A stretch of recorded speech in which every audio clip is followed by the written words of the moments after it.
بلکہ اس کی جگہ یہ ہونا چاہیے کہ جو حکم آیا ہے فوری طور پہ عقل استعمال کریں کہ کیسے اس کو بہتر انداز میں سر انجام دیا جا سکتا ہے۔ تو اس موقع پہ عقل پھر تابع ہو جاتی ہے۔ کس چیز کے تابع ہو جاتی ہے؟ آپ کے قلب کے، اس حقیقت کے جو سینے میں اتر چکی ہے، پھر عقل اس کے لیے رستے ڈھونڈتی ہے، اس پہ سوال نہیں اٹھاتی۔ تو عقل والے کیا سمجھ پائیں گے ان باتوں کے راز؟ اگر وہ آڈٹ ہی کرتے رہیں گے تو ان کو کہاں سمجھ آئے گی؟ وجد والوں کو بھی ہے درکار تھوڑا خبت دوست، وجد میں بھی آپ کو پھر یہ سوچنا پڑتا ہے کہ نہیں، یہ تو ایک سمندر ہے، مجھے اس میں اترنا پڑے گا۔ تو وہ ایک پیشن کی، ایک جنون کی ایک عجیب کیفیت ہوتی ہے جس میں آپ نے عقل کو پیچھے نہیں چھوڑ دیا ہوتا، لیکن عقل سے کہا ہوتا ہے کہ اب تم میری انگلی پکڑ کے چلو گی، پہلے میں تمہاری انگلی پکڑ کے چلاؤں، آج سے تم میری انگلی پکڑ کے چلو گی، چلیں گے اکٹھے ہی، جنون اور خیرت میں دوستی ہو جائے گی۔ لیکن پہلے جنون لیڈ کرتا تھا، سوری پہلے خرد لیڈ کرتی تھی، اب جنون لیڈ کرے گا۔ تو یہ اس حوالے سے اشارہ ہے کہ کہیں نہ کہیں آپ کو وہ ایک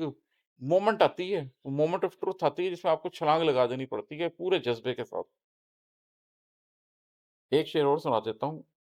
جب سبھی سے اعتبار اٹھ جائے تب کہنا ہمیں، جب سبھی سے اعتبار اٹھ جائے تب کہنا ہمیں، ساتواں در کھول دیں گے آپ پر اس وقت دوست۔ ساتواں در اردو میں استعمال ہوتا ہے جیسے ہم فورتھ ڈائمینشن انگریزی میں کہہ دیتے ہیں، ایک نیا رخ۔ تو دنیا میں مجھے لوگ ملتے ہیں جو ابھی ونڈو شاپنگ کر رہے ہوتے ہیں، وہ میری بات سنتے ہیں، اس پہ سوال اٹھاتے ہیں، کویسچن کرتے ہیں، تو میں پھر ان کو یہی کہتا ہوں کہ یار ایسا کرو، جاؤ دنیا میں، پہلے پرکھ لو، جو تمہیں سمجھ آتا ہے کچھ اور تو وہ کر لو۔ اگر تمہارا پھر ساری چیزیں کر کے بھی تمہیں سمجھ نہ آئے اور تمہیں لگے کہ نہیں معاملے کی حقیقت کچھ اور ہے، جب سبھی سے اعتبار اٹھ جائے تب کہنا ہمیں، ساتواں در کھول دیں گے آپ پر اس وقت جب تمہیں سمجھ آ جائے گی نا کہ مجھے نہیں اس 3 ڈائمینشنل ورلڈ میں حقیقت کی سمجھ آ رہی، تو پھر آپ کو فورتھ ڈائمینشن دکھائیں گے، جب آپ کو نظر آ جائے گا کہ اس مادی دنیا سے نہیں میں معاملے کی تہ تک پہنچ سکتا،